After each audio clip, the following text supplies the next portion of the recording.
bagi yang ingin mendaftarkan diri dalam list orang-orang yang dibebaskan dari api neraka, maka jagalah 4 rakaat sebelum zuhur dan 4 rakaat sudahnya. Namun memang susah kita menjaga ini, karena kita terhalang dengan dunia kita sekarang. Dulu gaya hidup Nabi dengan sahabat, sampai masa tabi'in, orang mengatur diri sendiri. Cari rezeki pun mengatur diri sendiri. Hari ini kita diatur sama orang. Jadi PNS, ASN, apapun kerja, diatur sama orang. Zuhur diberikan waktu hanya sedikit, lalu kemudian kita tidak bisa santai untuk melakukannya. Jadi dunia kadang-kadang membuat kita terhalang untuk menyembah Allah Subhanahu wa taala.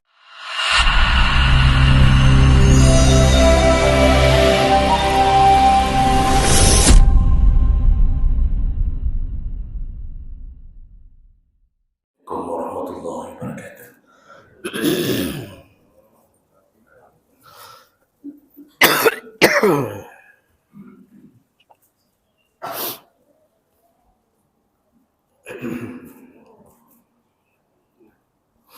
Alhamdulillah rabbil alamin. Wassalatu wassalamu ala nabiyyina al-Mustafa Muhammadin wa ala alihi wa ashabihi ajma'in. Amma ba'd. Rabbi shrah li sadri wa yassir li amri wa hlul 'uqdatam min lisani yafqahu qawli. Segala puji bagi Allah. Kemudian salawat dan salam kepada Rasulullah, pada keluarga dan seluruh sahabat-sahabatnya. Ya Allah muliakan bapa-bapa dan ibu-ibu jemaah salat subuh. Kita sedang membahas tentang macam-macam salat sunnah, dan kita sudah bahas salat sunnah mutlak, yaitu salat sunnah yang tidak ada sebab dan tidak ada jumlah rakaat yang ditentukan. Dia boleh melakukan berapapun yang dia suka. Dia boleh melakukan kapanpun yang dia suka, kecuali di waktu-waktu yang dilarang. Dan disunnahkan melakukannya 2 rakaat. Nah, jadi ini disebut salat sunnah mutlak. Ya. Sedang tidak enak hati, salat 2 rakaat. Itu disebut salat sunnah mutlak. Sedang ribut dengan isteri, salat sunnah 2 rakaat.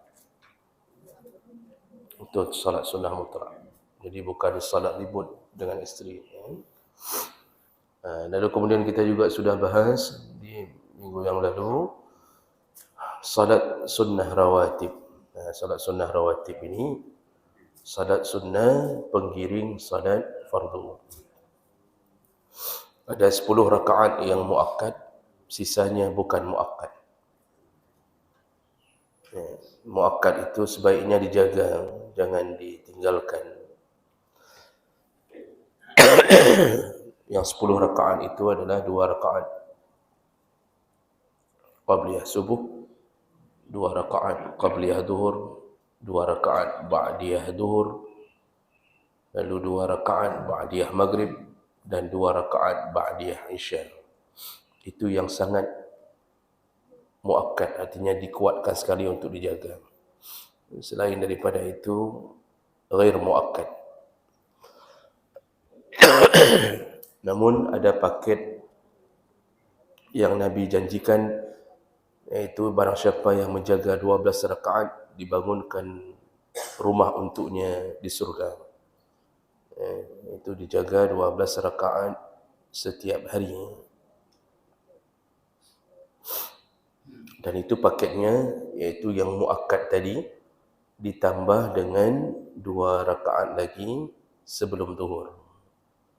Jadi 4 rakaat sebelum zuhur, maka kalau ditambah itu menjadi 12 rakaat, dan dia lakukan istiqamah sampai matinya, dijamin masuk surga. Tapi syaratnya salat zuhur. Jangan jaga 12 rakaat yang wajib enggak lakukan. Dijamin masuk neraka.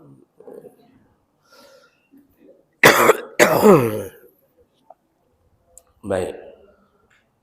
Jadi kemudian kita sudah bicarakan, ini pengingat ulang bagi yang mungkin tidak hadir di minggu yang lalu. Lalu kita juga sudah bicarakan salat sunnah rawatib yang pertama yang disunnahkan iaitu 2 rakaat sebelum fajar. Ini pahalanya hadis Nabi dari Aisyah menyebutkan melebihi dunia dan isinya. Jadi besarnya pahala melebihi dunia dan isinya. Artinya orang yang melakukan 2 rakaat sebelum subuh, dia telah mendapatkan keberkahan, kekayaan dunia dan isinya di subuh itu. Dan saya sering bilang, kita ini yang melakukan salat sunnah qabliyah subuh, itu gaji kita di sisi Allah, itu melebihi gaji Ronaldo.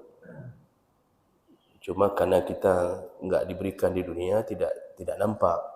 Kita sukanya yang nampak-nampak. Itu sifat kita.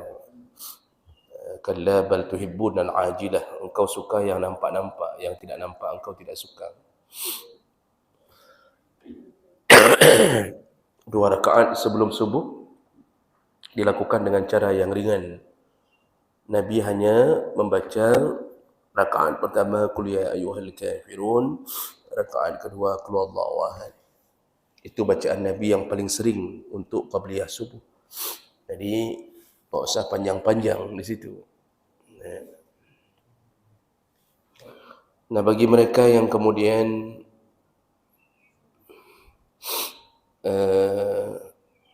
setiap waktu atau setiap hari melakukannya, namun ada waktu yang dia mungkin mendapatkan uzur, apakah sakit perut, pas mau salat dari waktu azan sakit perut sampai iqamah, jadi tidak sempat melakukannya. Bagi tipe seperti ini, atau tertidur tiba-tiba terbangun waktu iqamah, padahal dia setiap hari melakukannya dan dia merasa dia telah meninggalkan sesuatu yang berharga, maka dibolehkan mengqadhanya. Dibolehkan mengqadha setelah salat subuh.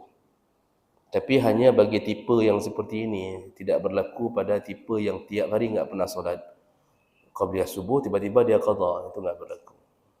Dan itu berdasarkan hadis Nabi SAW.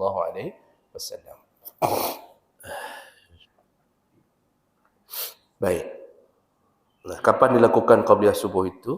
Yaitu setelah azan yang kedua. Kalau ada 2 kali azan, maka sunnahnya melakukannya setelah azan kedua. Itu azan masuk waktu subuh. Jadi bukan terpisah dengan salat qabliyah subuh. Sunnah fajar itulah sunnah qabliyah subuh. Jadi kalau ada orang bilang jadi ada sunnah fajar, ada sunnah qabliyah subuh, sama, itu namanya saja yang berbeda. Nabi menyebut dalam hadis sunnah fajar, kadang-kadang menyebut sunnah qabliyah subuh. Baik, itu sekedar pengingat ulang apa yang sudah kita bahas di minggu yang lalu. Kita sambung berikutnya. Salat rawatib berikutnya adalah sunnatul zuhur, yaitu salat sunnah rawatib zuhur. Salat sunnah rawatib zuhur ini ada 3 cara melakukannya. Yang pertama, raka'atani qablaha wa raka'atani ba'daha. Ada 2 cara. Ada 3 cara. Yang pertama, 2 rakaat sebelum zuhur dan 2 rakaat sesudahnya. Itu cara pertama. 2 rakaat sebelum dan 2 rakaat sesudah. Ini berdasarkan hadis Nabi. Ibnu Umar radhiyallahu anhu mengatakan, hafidtu minan Nabi sallallahu alaihi wasallam 10 rakaat. Aku menjaga pesanan dari Nabi 10 rakaat. Ini yang disebut muakkad tadi. Iaitu di antaranya adalah raka'ataini qabla adh-dhuhri wa raka'ataini ba'dah. Iaitu 2 rakaat sebelum zuhur dan 2 rakaat sesudahnya. Ini masuk dalam kategori muakkad. Kalau bisa dijaga, semampunya jagalah. Terutama bagi kita yang sudah tidak lagi disibukkan dengan kewajiban dunia. Jadi bagi mereka yang sudah banyak waktu, mungkin dulu alasannya karena kerja, sekarang kerja pun sudah pensiun, perbanyaklah solat-solat sunnah sebelum dipensiunkan oleh Allah sekali lagi. Nah, ini jadi yang pertama. Kemudian yang kedua, model yang kedua, rawatib zuhur itu 4 rakaat qablaha wa isnatani ba'daha. 4 rakaat sebelum dan 2 rakaat sesudahnya. 4 rakaat sebelum dan 2 rakaat sesudahnya. Ini paket rumah di surga tadi.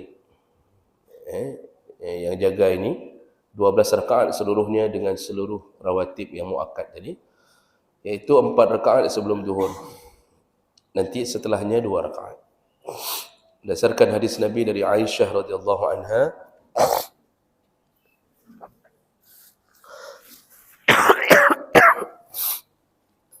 kana Nabi sallallahu alaihi wasallam la yada' arba'an qabla dhuhri. Nabi tidak pernah meninggalkan 4 rakaat sebelum zuhur. Lalu dari hadis Abdullah bin Syaqiq, sa'altu Aisyah an salati Rasul sallallahu alaihi wasallam. Aku pernah bertanya tentang salatnya Nabi kepada Aisyah. Qalat, Aisyah mengatakan, kana yusalli qabla adh-dhuhri 4 wa isnataini ba'daha. Nabi itu senantiasa salat 4 rakaat sebelum zuhur dan 2 rakaat sesudahnya. Itu kebiasaan Nabi. Nah, jadi ini model yang kedua, 4 sebelum 2 sesudah. Model yang ketiga untuk salat rawatib zuhur iaitu 4 rakaat qablaha wa 4 ba'daha. 4 rakaat sebelum dan 4 rakaat sesudah. Ini model yang ketiga, 4 rakaat sebelum, 4 rakaat sesudah. Berdasarkan hadis dari Ummu Habibah radhiyallahu anha, qalat, sami'tu Rasulullah sallallahu alaihi wasallam yaqul, aku mendengarkan Nabi sallallahu alaihi wasallam berkata, man shalla 4 raka'atin qabla adh-dhuhri, barang siapa yang menjaga atau salat 4 rakaat sebelum zuhur, wa 4 ba'daha, dan 4 rakaat sesudah zuhur, harramahu Allah 'alan nar, Allah haramkan tubuhnya disentuh oleh api neraka. Hadis sahih riwayat Abu Daud, Tirmizi, Nasa'i, Ibnu Majah. Nah, ini kembali Nabi tawarkan salah satu penghalang dari neraka, yaitu mereka yang menjaga setiap hari 4 rakaat qabliyah zuhur dan 4 rakaat sesudahnya. Berarti rawatib saja 8 rakaat, tambah zuhur 12 rakaat. Begitu orang dengar itu, yang didengarkan pertama adalah bebas dari api neraka. Oh, senangnya dia. Masya Allah, oh begitu ya, begitu. Begitu dengar itu 12 rakaat. Tarawih mentang hana truk kena misalnya gitu kan.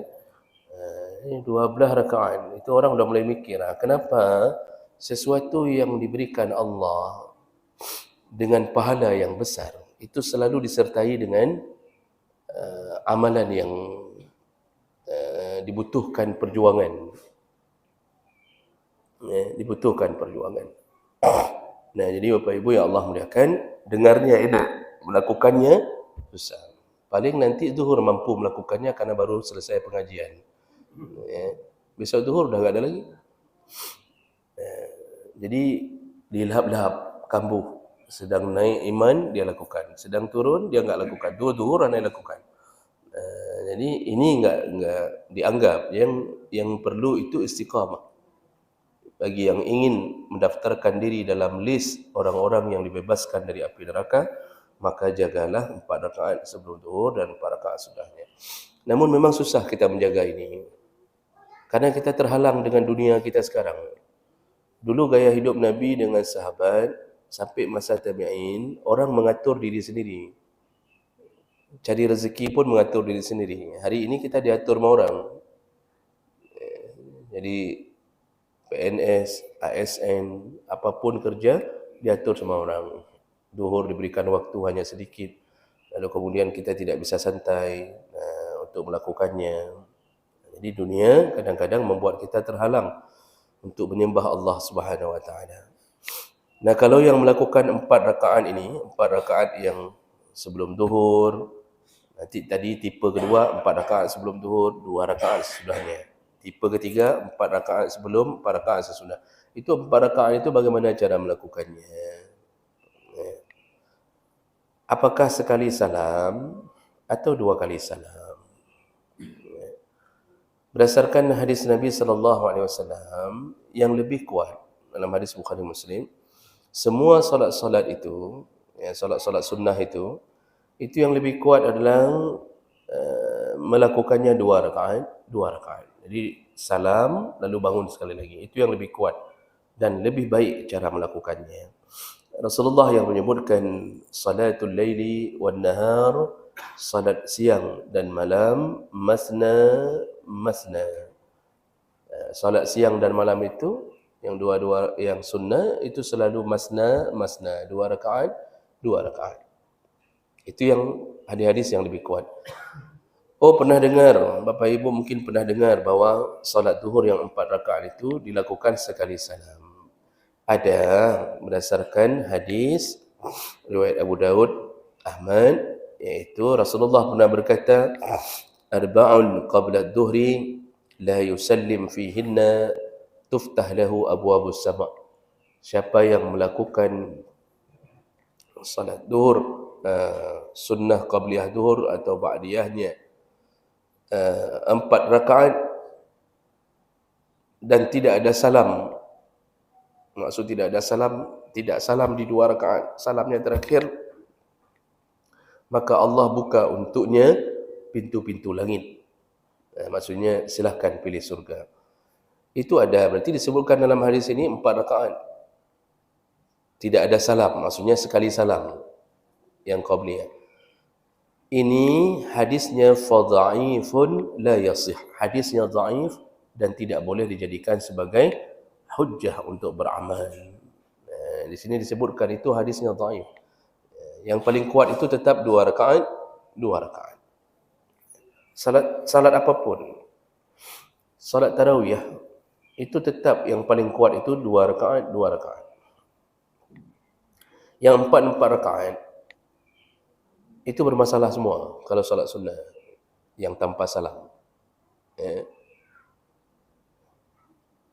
Salat tarawih pun yang melakukannya 4 rakaat. Kalau dalam kitab Fiqh Islami wa Adilatuh, Syekh Wahbah Zuhaili, ulama besar Syariah, itu mengatakan langsung, jadi pengarang kitab langsung mengatakan yang melakukan tarawih 4 rakaat la yasih, salat tarawihnya tidak sah. Langsung begitu disebutkan dalam kitab Fiqh Islami. Jadi kenapa tarawih bisa 4 rakaat? Itu ada satu hadis yang dimaknai. Padahal hadisnya enggak menyebutkan 4 rakaat sekali salam.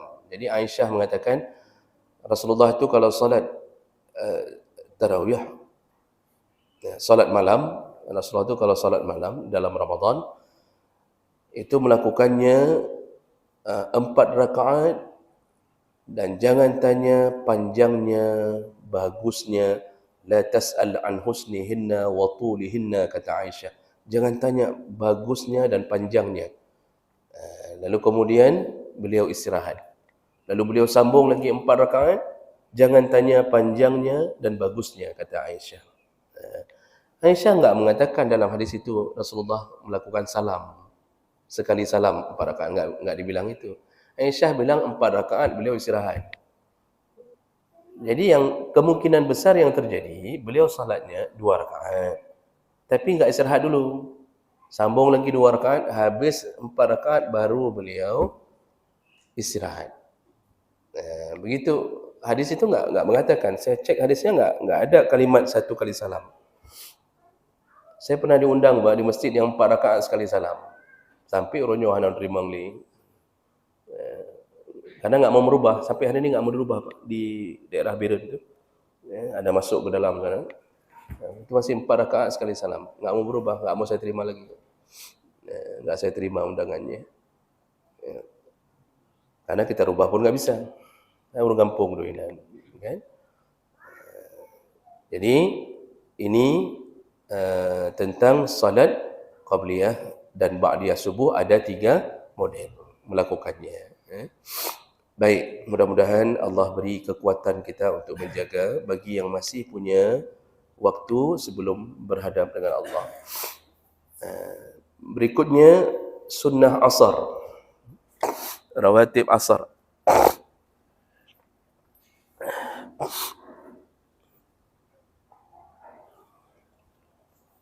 Salat sunnah rawatib asar itu bukan muakkad dan dia hanya ada qabliyahnya saja, tapi tidak muakkad. Dan ada 2 cara, boleh 2 rakaat, boleh 4 rakaat. Yang 4 rakaat sebelum asar berdasarkan hadis Nabi dari Ibnu Umar radhiyallahu anhu, Nabi berkata, rahimallahu imra'an shalla qabla al-'asri arba'an. Allah sayang kepada seseorang atau hamba yang melakukan salat sebelum asar 4 rakaat. Namun hadis ini juga dhaif. Hadis ini juga dhaif. Jadi yang 2 rakaat sebelum asar ada hadisnya, tidak ada hadis khusus, tapi memakai hadis umum. Apa dia? Nabi pernah mengatakan dalam hadis yang sahih riwayat Bukhari Muslim, baina kulli azanain as-salah. Setiap ada 2 kali azan, di antara 2 azan selalu ada salat, kata Nabi. Ini hadis umum. Jadi semua yang ada azan lalu nanti iqamah, ini 2 azan ini maksudnya, 2 panggilan. Iqamah itu juga disebut azan pendek. Nah, jadi Nabi mengatakan di mana-mana ada azan lalu nanti ada iqamah, selalu di antara itu ada salat. Artinya ada salat sunnah. Ini yang menjadi dalil umum adanya salat qabliyah asar. Semua nanti qabliyah maghrib juga begitu. Jadi dalil umum. Makanya waktu orang khilaf tentang salat qabliyah Jumaat, kan qabliyah Jumaat orang selalu asal pengajian selalu nanya apa hukumnya qabliyah Jumaat. Memang khilaf, ada perbezaan pandangan memang. Yang satu mengatakan enggak ada yang namanya qabliyah Jumaat, karena Nabi, di masa Nabi itu kan sekali azan. Masa Nabi itu masih sekali azan. 2 kali azan Jumaat itu kan masa Utsman bin Affan baru diberlakukan. Jadi ketika di masa Nabi, Abu Bakar, Umar itu Jumaat sekali azan. Keterangan dari sahabat itu menyebutkan Nabi itu baru keluar dari kamarnya, begitu azan Jumaat, beliau keluar, langsung naik ke atas mimbar, langsung azan. Jadi kalau hari Jumaat itu sudah datang waktu Jumaat, beliau keluar dari rumah, langsung naik ke atas mimbar, lalu disuruh azan. Kan? Berarti waktu sudah azan, Nabi sudah berada di atas mimbar. Kapan Nabi melakukan solat qabliyahnya? Kan enggak ada. Itu dalil yang menyatakan enggak ada qabliyah Jumaat. Tapi khilaf. Sebagian ulama mengatakan ada, termasuk mazhab Syafi'i menguatkan ada dengan dalil tadi ini. Iaitu di antara 2 azan selalu ada salat. Mana di antara 2 azan? Iaitu semenjak diberlakukannya azan yang kedua oleh Utsman bin Affan. Jadi kalau sudah berkumandangnya azan yang pertama, lalu kemudian kan nanti ada azan yang kedua. Artinya iqamah yang azan kedua itu maksudnya nanti iqamah waktu imam berdiri. Kalau di antara kedua ini selalu ada salat. Selalu ada salat. Disitulah sebagian ulama mengatakan itulah qabliyah Jumaat. Makanya masih khilaf. Kita enggak usah sampai berdekat-dekat, enggak usah sampai urat leher keluar gara-gara urusan itu. Mau salat silakan. Enggak mau salat, ya duduk saja. Enggak usah pun nyindir-nyindir orang yang sudah salat. Ahlul bid'ah katanya. Enggak usah pun. Santai aja. Nanti yang ini bilang ke orang salat ahlul bid'ah, yang salat mengatakan ke orang ini ahlu bangai katanya. Ini udah begitu-begitu, enggak usah, Pak. Jadi kalau yang urusan-urusan khilaf itu masalah kunut, jumlah rakaat, santai saja. Ikut enggak ikut biarkan. Malah lebih besar dosa, bukan lebih besar dosa, malah berdosa kalau kita mulai bertengkar, berdebat sampai menjelek-jelekkan, di situ malah jatuh ke dosa. Padahal kalau kita diam-diam saja, selama memang dalilnya dalil khilaf, itu santai saja, tidak ada masalah. Yang bermasalah siapa? Yang enggak solat Jumat. Itu yang bermasalah. Pekan yang urang hana sembahyang Jumat, hana talid. Kenapa enggak kita lid yang enggak solat Jumat? Tapi yang masalah khilaf yang 2 rakaat ni saling melek-lek. Ini ngejek sana, ini juga betul, ini enggak betul. Nah itulah akibat dikerdilkan oleh perbedaan karena tidak memahami ranah ijtihad. Orang kalau sudah belajar ijtihad itu enggak lagi sampai ke situ.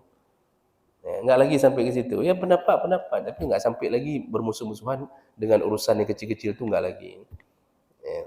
Karena toh kekuasaan akhir itu Allah Subhanahu wa taala. Dan Allah memberikan ruang yang luas untuk ijtihad.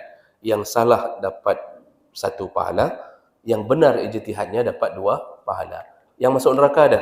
Enggak ada. Sederhana aja. Yang kunut kalau dia salah dapat 1 pahala. Kalau dia benar 2 pahala. Yang tidak kunut juga begitu.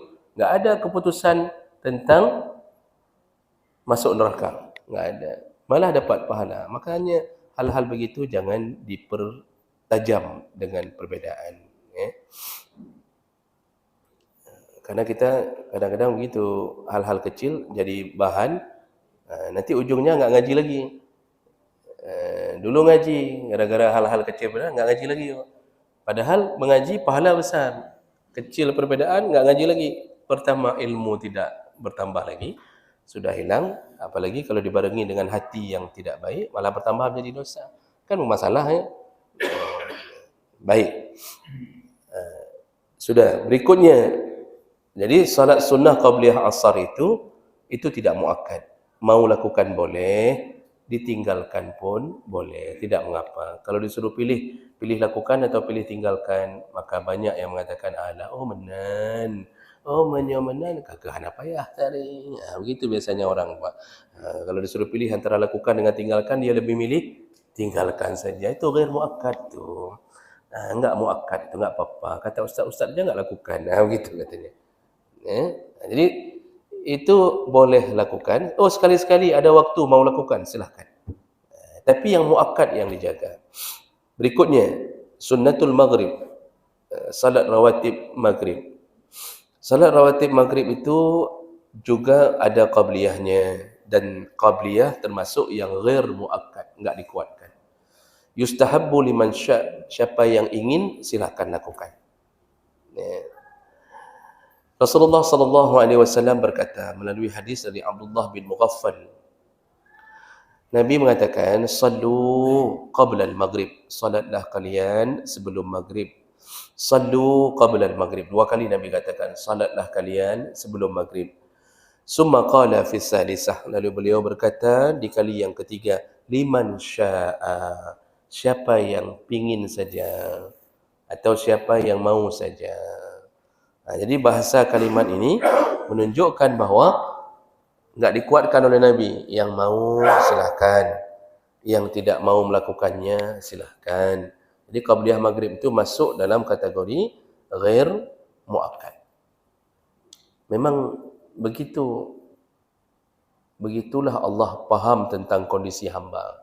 Sebelum maghrib itu susah untuk dijaga juga, karena pertama persiapan orang menuju ke maghrib, ada yang baru pulang kerja, baru pulang sawah, macam-macam kan.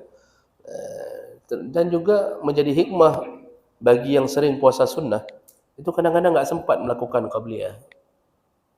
Maka rata-rata orang melakukan qabliyah maghrib itu selain hari Senin dan Kamis bagi yang ahli puasa. Kita yang buka puasa sering di masjid-masjid, puasa Senin Kamis, itu rata-rata yang buka puasa itu enggak salat qabliyah maghrib. Kayak mana mau salat qabliyah maghrib? Kanji masih satu mangkok. Kalau kita tinggalkan sayang. Itu belum lagi risol, bakwan. Itu belum lagi kita harus ada waktu untuk membelah-belah risol dan bakwan ke dalam kanji. Kayak mana mau salat maghrib? Mau salat ini. Baru tetesan terakhir baru habis, sudah qamat. Kahana mungkin. Makanya hikmahnya Allah jadikan qabliyah maghrib itu ghair muakkad. Tinggalkan pun tak mengapa, mau lakukan pun tak mengapa. Jadi benarlah kasih sayang Allah pada kita. Dibebankan sesuatu, diberi pahala yang banyak tanpa menafikan tentang kebutuhan kita.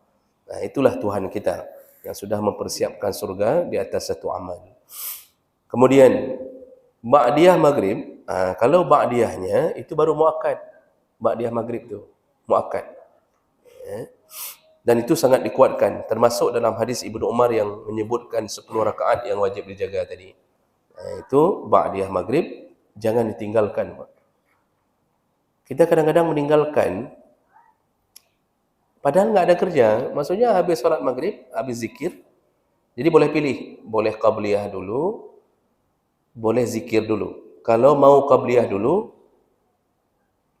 pindah dari tempat berdiri waktu salat wajib, waktu salat maghrib. Jadi ada dua amalan disuruh pilih kalau ingin langsung menyambung dengan ba'diyah. Kalau bukan bersuara, zikir, maksud bersuara bergerak bibir untuk zikir, atau kalau mau zikir setelah ba'diyah, waktu salatnya pindah dari tempat kita berdiri. Itu dua syarat itu. Silakan pilih. Tapi biasanya kalau enggak zikir duluan, kita tunda setelah maghrib, biasanya kita enggak zikir lagi. Makanya ya zikir saja setelah salat. Dan zikir setelah salat itu bahasa Nabi memang mu'aqibat.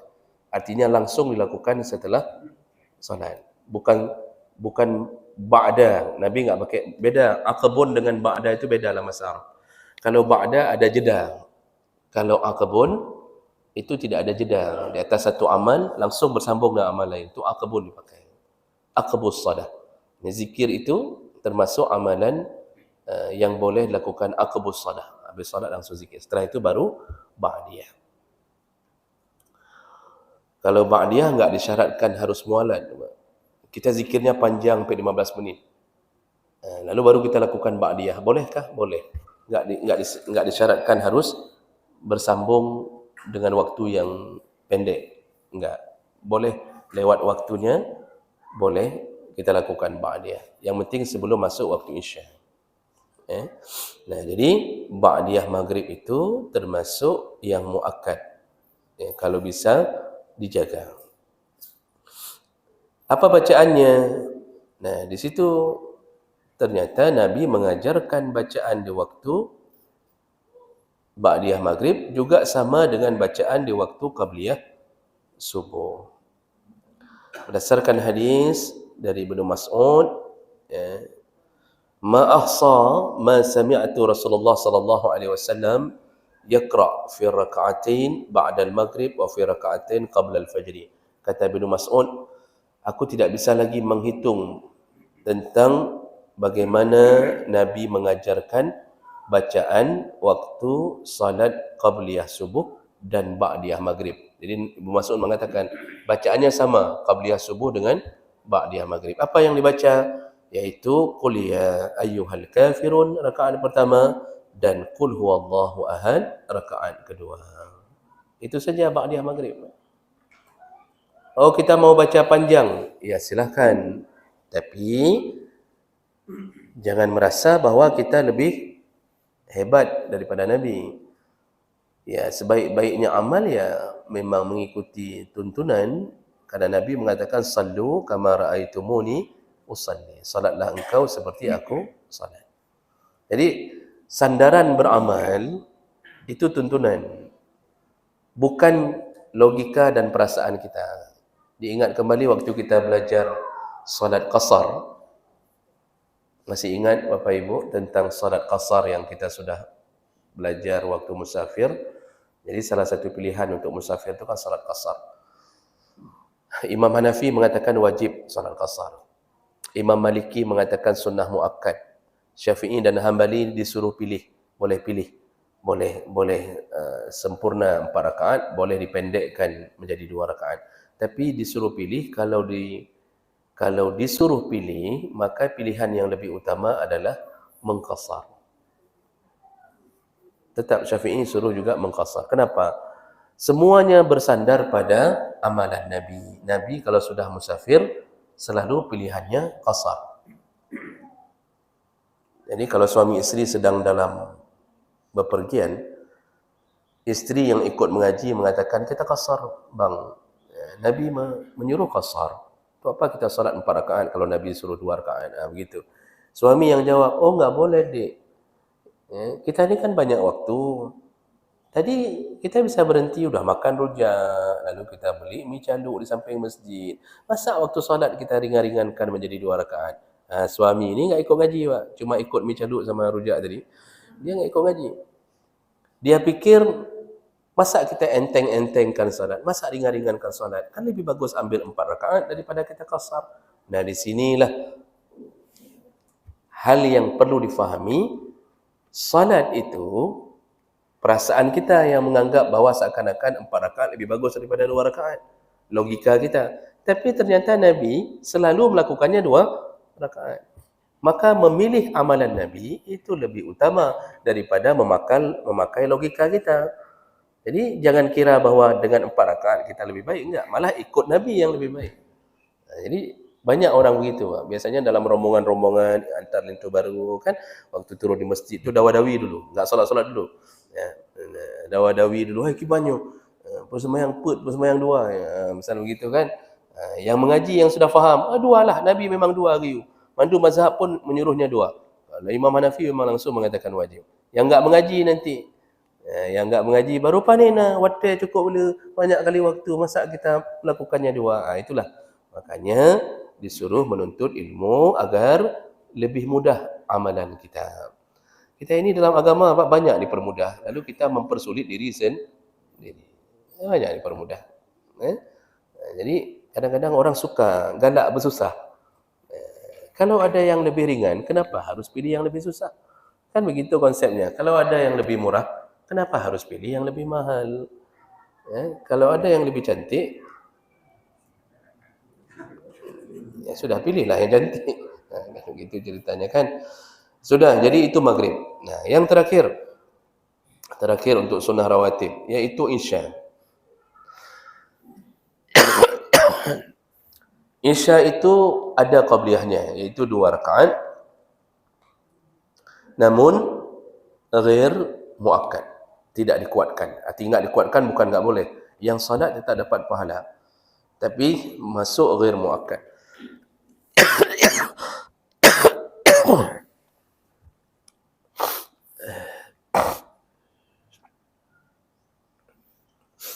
Nanti yang ba'diyah isya baru masuk muakkad.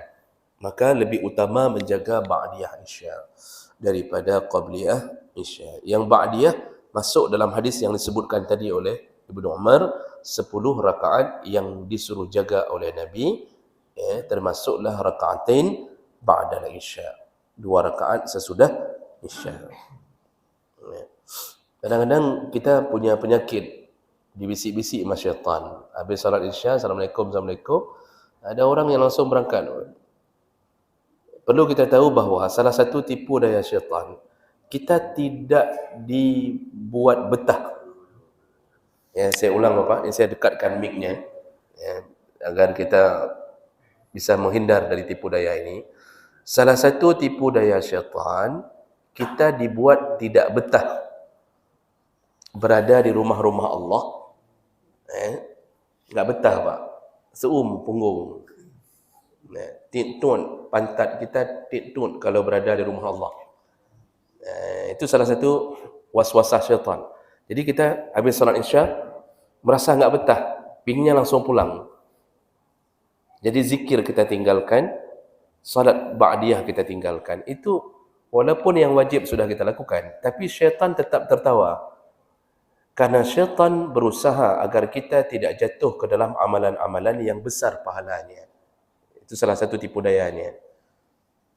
Semua yang sifatnya besar pahala digoda syaitan. Yang enggak ada pahala enggak digoda, Pak. Mengaji itu besar pahala, maka digoda syaitan. Digoda, artinya ada yang langsung pulang, ada ngaji, alah belum perlu baca lah nonton, itu tipu daya syaitan. Yang mengaji, alhamdulillah, ini bapak-bapak mengaji, digoda lagi sama syaitan. Nanti ada yang terduduk di dinding, tak tahu apa-apa. Dia dengar, dengar orang kata, pegang lengan dia, sudah duha. Pahala hadir dapat. Pahala hadir dapat. Nanti kalau ditanya apa tadi pengajian, dia tanya, "Natru ustaz?" No. Ada datang ustaznya. Itu kenapa sampai ke situ digoda sama syaitan? Karena syaitan berusaha membuat agar jangan pahala. Karena mengaji ini pahalanya besar sekali.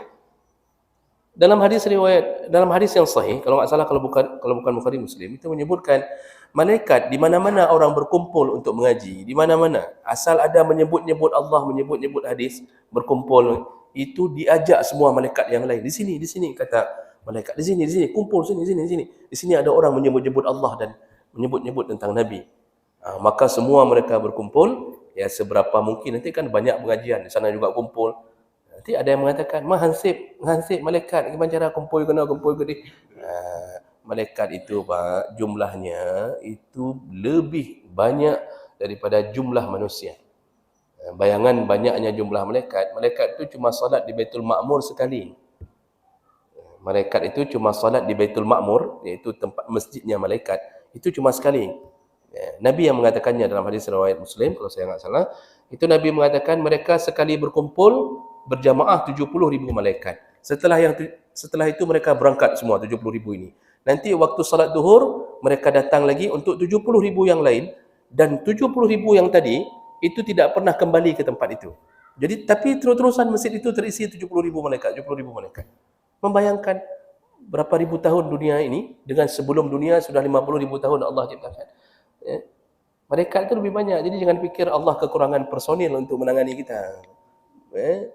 Mudah tak yang bagi Allah Subhanahu Wa Taala. Maka malaikat itu doa di tempat-tempat majlis. Apa doanya Nabi sebutkan? Karena Nabi tahulah, Nabi bisa lihat malaikat dan Nabi mengetahui isi pembicaraan mereka. Nabi mengatakan mereka mendoakan semua yang hadir, Allahumma ighfir lahu, ya Allah ampunkan semua yang hadir ini. Allahumma arhamhu, ya Allah sayangilah semua yang hadir. Makanya kita diampunkan dosa. Keluar pintu ni, selain diampunkan dosa, kita dapat lontong, dapat nasi gurih, dapat macam-macam. Masya Allah, banyak sekali kelebihannya. Cuma ya kita ini dibuat supaya enggak betah. Itu makanya orang enggak mau ikut pengajian. Tidak merasa nyaman. Ada yang enggak merasa nyaman di dalam, pinginnya di luar. Merukuk, tarik rukuk, atau kopi. Nak dengar orang luar. Tapi tidaklah. Kalau ini sekarang yang di luar ni panitia-panitia yang mempersiapkan kebahagiaan untuk kita. Cuma jangan sampai para panitia enggak tahu materi pengajian sampai sudah berapa tahun. Itu jangan sampai kejadian. Jadi jangan sampai Tengku Lutfi, Tengku Ferry dan kawan-kawan nanti enggak tahu materi pengajian. Itu jangan sampai pula begitu kejadiannya, kan? Jadi jemaah melakukan Allah, setelah solat Isya ini duduklah dulu, zikirlah dulu. Kemudian solatlah 2 rakaat. Dan perlu saya informasikan juga, penyesalan orang paling besar di hari kiamat ketika diberi amalan kecil, satu-satunya yang paling mudah dilakukan dengan pahala yang besar, itu adalah zikir. Jadi kan tadi disebutkan oleh Nabi, al-jaza' li jinsil amal, selalu pahala mengiringi perjuangan. Kan? Makin besar janji Allah, makin besar perjuangan yang harus ditempuh untuk dapat pahala supaya jaminan surga, dimuliakan langsung di surga Firdaus, itu jadi syahid. Syahid itu perjuangannya mati. Mati, dibacok-bacok, baru dapat begitu. Itu secara umum begitu. Tapi ada pahala yang Allah berikan kepada mereka yang beramal kecil, amalan ringan. Apa salah satunya Bapak Ibu? Zikir. Makanya Nabi menyebutkan paling banyak yang masuk surga itu az-zakirina waz-zakirat. Mereka yang suka berzikir dari kalangan laki-laki dan perempuan. Sampai Nabi mengatakan, terucap di mulut subhanallah. Itu kalimat subhanallah itu lebih ringan di mulut, berat di timbangan. Jadi kata Nabi, kalimatani khafifatani fil lisan, saqilatani fil mizan. Ada dua kalimat yang sangat berat di timbangan tapi ringan sekali di mulut. Subhanallahil azimi, subhanallahil hamdi. Subhanallah wa bihamdi, subhanallahil azimi. Jadi ini dua kalimat yang ada subhanallahnya. Itu berdua kalimat. Bagaimana kalau kita habis salat, Pak? Kita duduk, subhanallah, subhanallah, subhanallah, subhanallah, subhanallah. Sekali ucap lebih ringan di mulut, berat di timbangan. Bagaimana kalau 33 kali? Belum lagi alhamdulillah, belum lagi Allahu akbar. Mulai lagi dari awal tadi, astaghfirullah, Allahumma antas salam. Itu berat sekali timbangan, Pak, nanti. Itu yang disesali oleh banyak orang. Siapa yang menyesalinya? Yang habis assalamualaikum, assalamualaikum langsung berangkat. Mulutnya enggak pernah bergerak untuk berzikir. Dia menyesali. Itu para ulama, waktu saya baca kitab-kitab tentang masalah itu, para ulama sampai mengandaikan mereka menyesal diberi kesempatan hanya bibir bergerak. Hanya bibir bergerak, tidak mereka lakukan di dunia. Maka berzikirlah setelah salat. Berlama-lamalah di dalam rumah Allah. Jangan lama kali, nanti dicari sama isteri sampai ke masjid. Oh, kahanan wawo dah ni. Apa yang belanja hanan duk ino, hanan pergi tapu, kata isteri. Isteri begitu, Pak. Dan isteri berhak melakukan itu kerana kewajiban kita adalah selain kepada Allah juga kepada keluarga kita. Jadi jemaah maka Allah Subhanahu Wa Taala, inilah salat sunnah rawatib yang disuruh pelihara oleh Allah melalui nabinya sallallahu alaihi wasallam. Baik, saya berhenti di sini. Ada waktu sekitar 10 minit ke depan sambil kita menunggu salat. Sekarang jam berapa syuruk, Pak Anto? Jam 6.14 terbit matahari. Berarti tinggal tunggu 15 menit. Nanti sekitar 6:30 sudah boleh solat. Silakan Bapak Ibu, ada hal yang ingin ditanyakan? Silakan. Ya, silakan Pak Razak. Waalaikumsalam warahmatullahi wabarakatuh.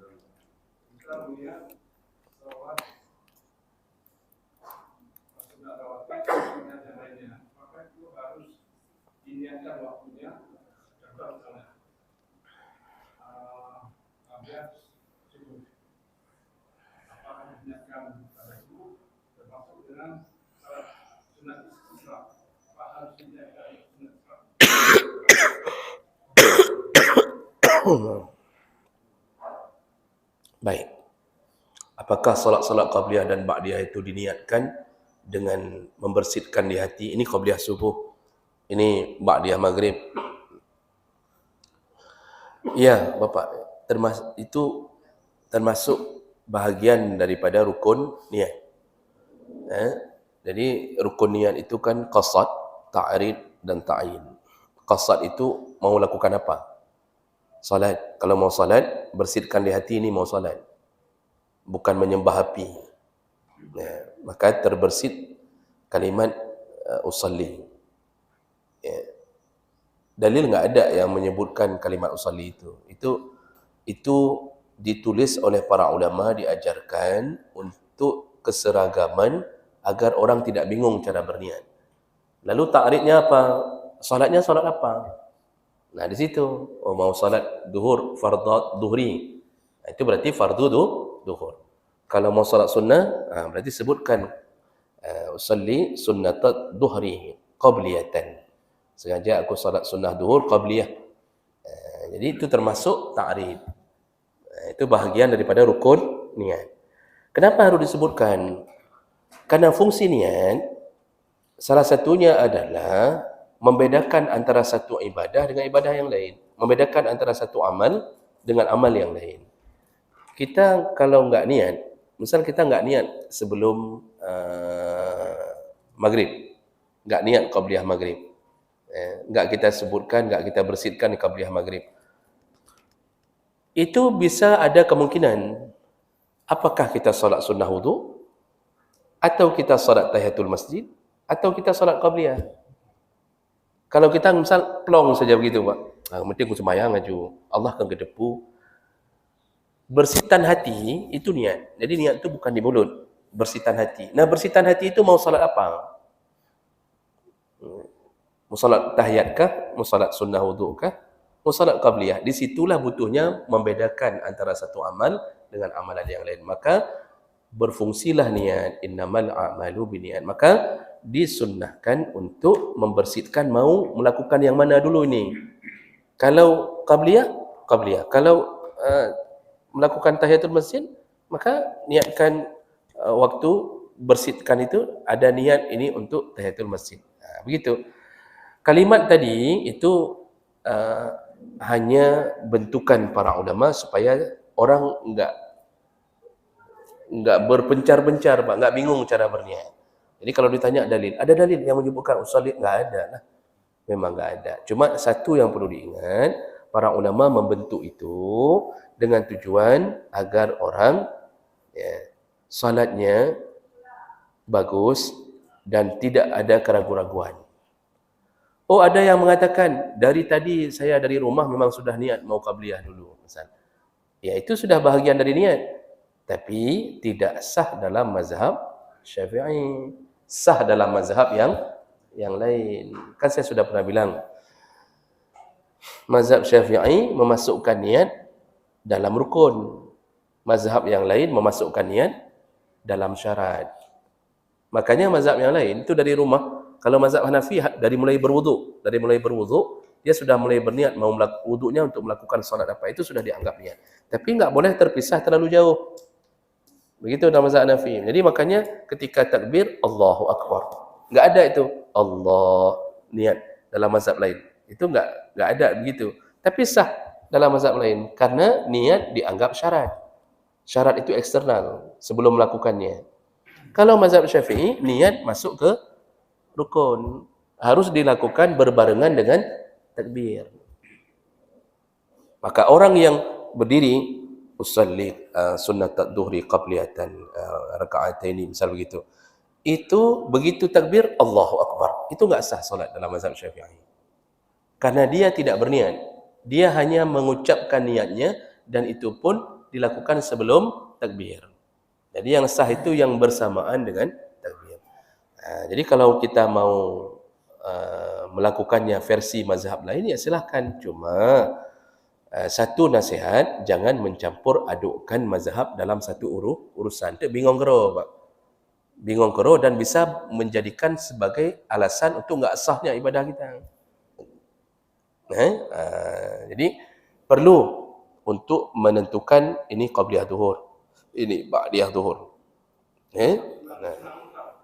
Kalau sunat mutlak, kalau sunnah mutlak yang enggak perlu berniat, maksudnya dia cuma solat saja Allah, dia enggak ada niat mau apa, untuk apa, itu enggak mengapa, tidak mengapa, khusus hanya sunnah mutlak.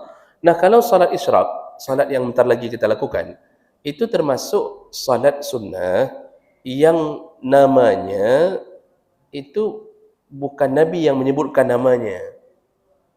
Jadi Nabi enggak ada dalil yang menyebutkan itu namanya salat isyraq, itu namanya salat syuruk. Enggak disebutkan oleh Nabi.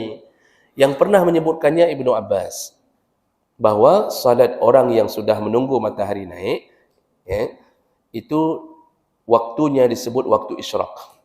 Jadi salatnya adalah salat waktu isyraq. Nah, jadi kita enggak menyebutkan isyraq enggak apa-apa. Karena itu salat itu muncul karena memang paketnya dengan paket subuh.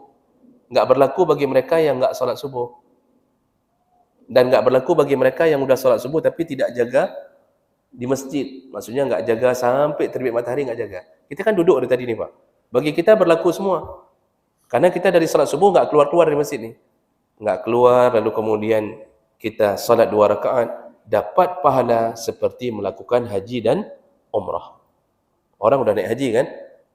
Kita lakukan 2 rakaat entar lagi, dapat pahala seperti pahala haji dan umrah. Nanti kita keluar dari sini, sudah berhaji. Oh, pandai nak lagi nyan. Enak kali kalau kayak gitu. Untuk apa kita kumpul wang daftar haji? Pahalanya yang berhaji tetap lebih utama karena perjuangannya lebih berat. Jadi pahalanya, artinya pahalanya setara. Tapi orang berhaji itu pahalanya menggunung lagi. Jadi jangan kira sudah berhaji dan umrah dengan keluar itu. Jadi perlukah kita berniat sengaja aku salat sunnah isyraq? Enggak perlu, karena namanya memang enggak disebut oleh Nabi. Sama juga seperti tahiyatul masjid, itu bukan disebut Nabi. Jadi kita yang penting terbersih di hati, ini salat untuk masuk masjid pertama. Langsung niat 2 rakaat, itu juga dibolehkan. Nanti kita salat, langsung sengaja aku salat 2 rakaat karena Allah Ta'ala. Itu sudah disebut salat isyraq. Kenapa? Karena kita menunggu paket. Memang paketnya paket dari subuh ni. Begitu. Jadi qabliyah ba'diyah itu perlu dibersihkan di hati.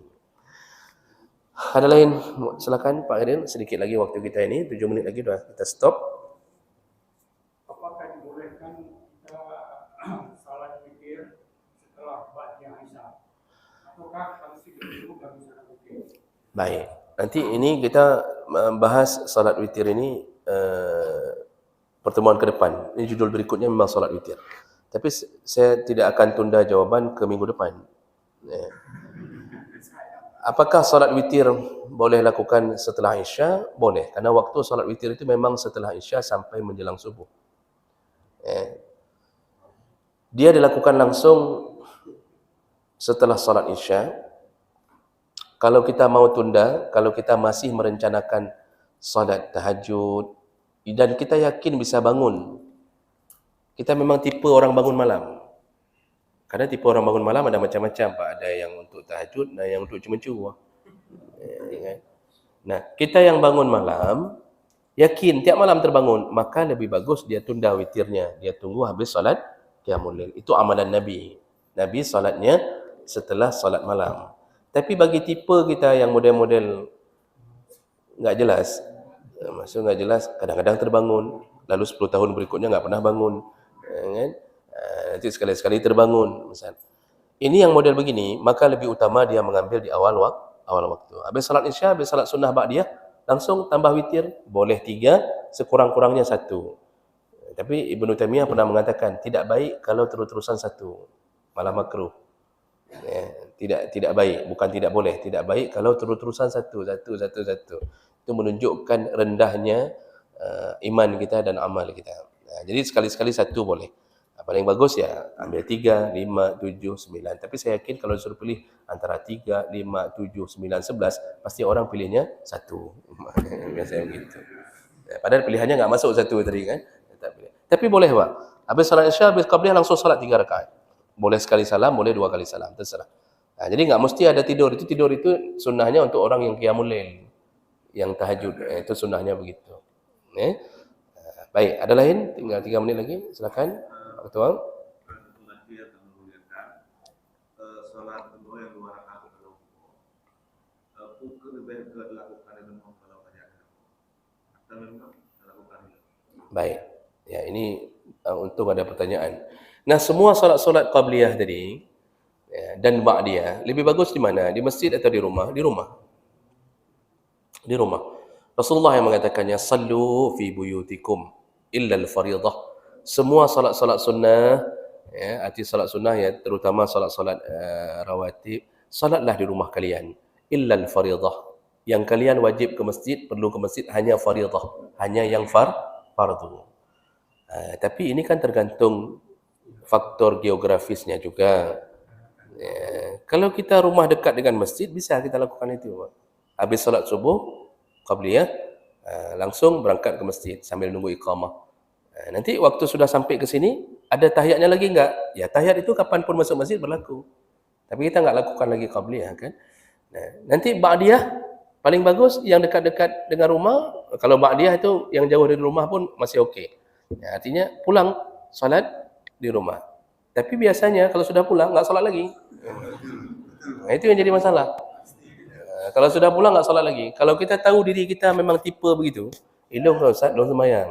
Tapi punya kandung rumah dah sembahyang ni. Berarti kalau kita tahu godaan itu, solatlah di masjid. Begitu juga qabliyah, paling bagus di rumah. Tapi kalau kita tahu enggak mungkin sampai, jauh rumah kita, enggak mungkin sampai. Kalau kita habis qabliyah enggak terkejar, maka datanglah ke masjid untuk melakukannya lebih awal. Itu intinya, semua salat sunnah keutamaannya dilakukan di rumah. Kenapa begitu? Pertama, itu hak rumah. Jadi rumah itu ditakuti oleh syaitan kalau isinya orang salat sunnah dengan bacaan Quran. Syaitan lihat, kai semayang lom.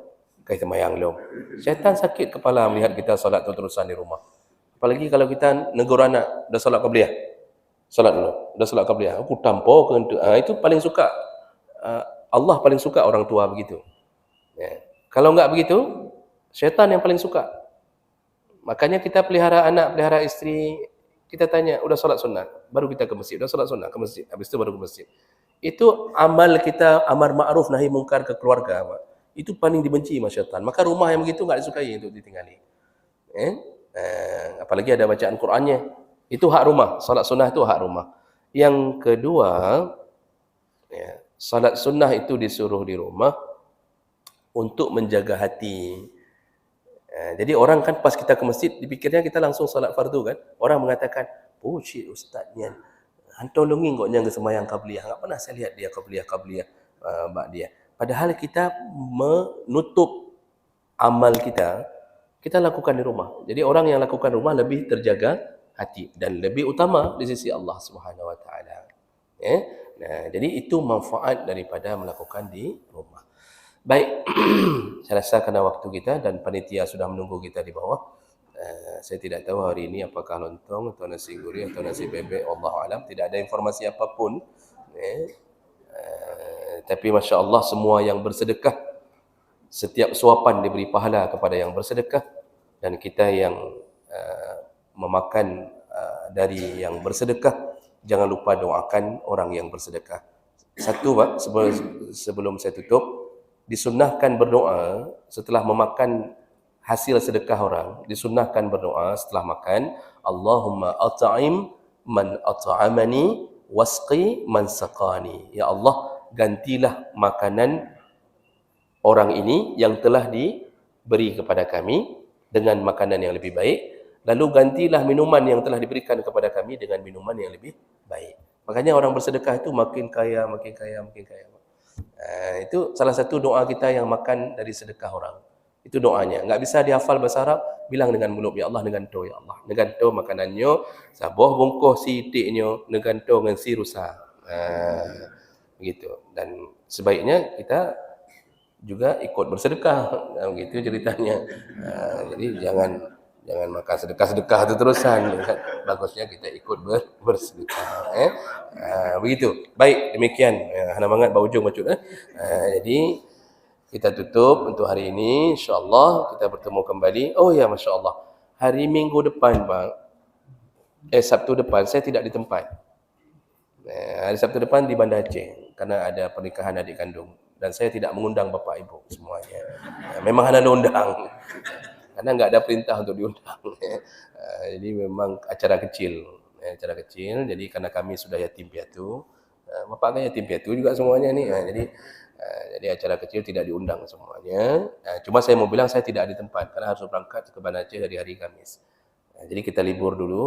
InsyaAllah minggu Sabtu sekali lagi baru kita bertemu insyaAllah. Demikian kita tutup dengan kafarah majlis. Subhanakallahumma bihamdik asyhadu an la ilaha illa anta astaghfiruka wa atubu ilaik. Wassalamualaikum warahmatullahi wabarakatuh.